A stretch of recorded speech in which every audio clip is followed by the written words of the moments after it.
Hey, good morning everybody. It's Mike and thanks for jumping on here with me this morning. 2024, it starts now. And the reason I say that is because our business typically runs in 60 to 90 day cycles, right? I mean, what we do today will pay off in 3 to 4 months, right? And likewise, what we don't do today will cause suffering and headaches in about 3 months down the road. So as Ben Franklin said, a failure to plan is a plan to fail. So starting now ensures that you go into 2024 with a running start. It's a little like cheating for success in 2024. So yesterday we discussed that a big part of business planning is creating an annual schedule, what days I will and won't work in 2024. I planned it all out now. Right. A little restrictive, you think? Nah, it's very freeing and it allows me to live my life and run my business in a very intentional manner. The annual schedule helps you manage and plan your time off effectively so that you get enough and it's scheduled at the right times. So that we're not just making it up as we go along next year, which is a recipe for disaster. The weekly schedule allows you to plan each day specifically. And I need to emphasize how incredibly important this is. And if you're not currently doing this, you're making a huge mistake. Now, in that written weekly schedule, here are 8 items that I think all of us need to make sure that we account for in that weekly schedule. And I hope you'll jot these down because I see a lot of mistakes when people share their weekly schedule with me. There's a lot of mistakes and they're repetitive. A lot of us, we're all making the same mistakes and it keeps the schedule from being really an empowering tool in our lives and our business. So here's my 8 items that I think you want to make sure you account for. You ready? Number 1, put your personal life in the schedule each week first. This will help ensure that you've got balance. You're not too much on the personal side, you're not too much on the business side, you're accounting for priorities. Put your personal life into the schedule first. Number 2, don't forget to schedule meal times. Probably the biggest mistake I see. I look at these schedules and they look very impressive. And I say, well, you are an unusual human being. You don't need to eat. And they say, well, I'll just grab something as I go through the day. I'm like, no, that's not an effective way to plan the day. Schedule the meal times, breakfast, lunch, dinner, put them in the schedule. We all need to eat. We all need a little downtime. Put it in the schedule. Number 3, this is really important, create 2 to 3 short administration periods during each day. Morning, afternoon, end of day. And these are times when I call them admin times. I return phone calls, I respond to emails, I deal doctor, right? Offer negotiation, amendments, extensions, closing details, follow up on listing details, those type of things. And that's when I do it, during those scheduled administrative times. If I don't do that, what happens is every time a bright shiny object comes across my view, I stop everything that I'm doing and I go work on that. And I call these distractions or interruptions. You call them whatever you want. It's an incredibly ineffective use of my time. I'm constantly stopping and starting. We don't need to do that. Things aren't urgent in this business. It's not a hospital. Nobody's going to die today because you see an offer come in on your listing at 8:35. Doesn't mean at 8:36 you need to immediately be paying attention to that offer. It doesn't mean that. It means you do need to pay attention to that offer, but do it during your scheduled administrative times. If you don't have those, then you will suffer constant interruptions in every day. You'll never get anything done. I hope that makes sense to you. I personally have 3 administrative periods in each day.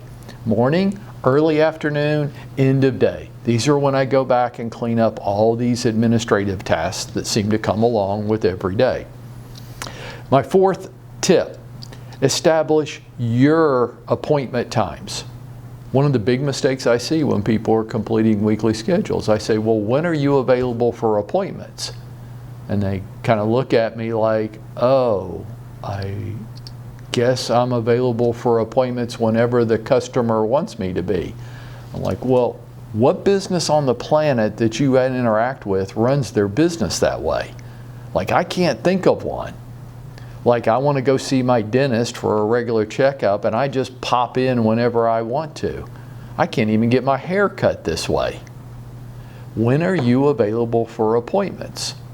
And then try to keep those appointments. Now, do you need to be available for appointments every day? Some of you have much bigger businesses and you do need to account for appointments in every business day. But most of you don't.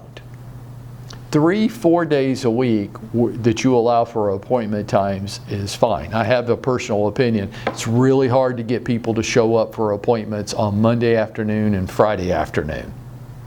So Tuesday, Wednesday, Thursday, Saturday, those tend to make good appointment days. And then I try to hold those for the afternoon, and I endeavor to get people to accommodate the times in which I've created for appointments.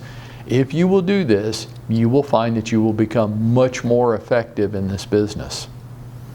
Number 5, have a default activity. And here's what I mean. You ever have people reschedule or cancel appointments? Sure, we all do.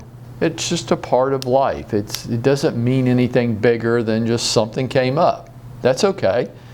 If I have an appointment at 9 o'clock this morning and the appointment cancels on me, I have a default activity that I immediately go to for missed appointments. I personally like follow-up campaigns because I have lots of rescheduled, canceled appointments during a week. Enough to where I can always get my follow-up campaigns completed. It doesn't really matter what time so much I work on my follow-up campaigns, just that I do it. So I use that. You don't have to. You could use something else. Social media post, video creation, just something you can go to when you go, well, I had a 2 o'clock appointment, but then they just canceled on me. So now what do I do at 2 o'clock? I do my default activity. Whatever you choose that would be. But I would definitely have one. My 6th tip, specifically schedule your 4 to 6 business building activities. Now look, you can call this prospecting, you can call it marketing, you can call it whatever your little heart desires, but each of us needs to have 4 to 6 activities that we get done every day that creates a flow of customers into our business, right? I want you to see, if you were to show me your schedule, I want to see each of those 4 to 6 activities itemized and with a specific time of when you're going to work on that today in your schedule and each day this week. And don't just say prospecting. That doesn't mean anything. What kind? What specifically, what activity? I'm just going to make one up here. If you said call for sale by owners, I'd say, okay, what time today are you going to call for sale by owners? Show me in your schedule what time that's going to be. My 7th tip, I call them primetime activities. These non-primetime activities, make sure that you're not putting them in prime time. What am I talking about? Well, look, if I start my business day, I'm just going to pick a time. And let's say I start my business day at 7 a.m. I can't really be reaching out and contacting, let's make something up here, past clients. Probably not appropriate for me to be following up with a phone call to my past clients at 7 a.m. or at 8 p.m. Those are getting outside of prime time. Preferred times that I can be speaking with humans. These non-prime times is when I want to get non-prime time activities done. Like, for example, working on my CRM, social media post, creating a video, handwritten notes. These are all important. I need to get them done as part of every business day, but I don't need to be doing them in the middle of the business day. I can do activities like that anytime. So let's make sure that I hold prime time for prime time activities, which is interacting with other humans.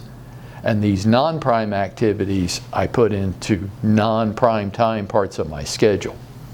Make sense? If you're trying to become a serious professional and make serious money, you need to be paying attention to these things. Now, my last tip here is kind of really important. Like, how do you answer this question? How do you know what time you should get out of bed every morning? How do you know? Are you just making it up? Are you living somebody else's value system? Well, I'm going to give you a way so that each of us can know what time I should get up each day. When you're building your schedule, start with the end of the day. So let's just pick tomorrow. Start with the end of the day and work backwards with your schedule. That'll tell you what time you get up. A lot of you are going to get to a certain time each morning and you still have too many things that aren't accounted for. Yeah, you need to start earlier. Why? Your lives are more complex, or you want more than many other people do, and those who want more have to do more, right? So the way I know what time I should get up each day is not what time I want to, because that's not going to be a good answer. I start with the end of my day and I build my schedule backwards, and then I go, oh, well, I wanted to get up at this time. That would be more convenient, but then that leaves things undone in every day, and that's unacceptable to me. So that tells me what time my feet need to hit the floor in the morning. My last point with you this morning after those 8 tips is just this. And this is coming from my heart to yours, I hope. Show enough respect for your own goals and ambitions to actually honor your schedule every day, to follow it. Have enough respect for your own goals and ambitions, for yourself, to actually honor the schedule you built for yourself. And I think if you did, you'd be going out there and making it happen today.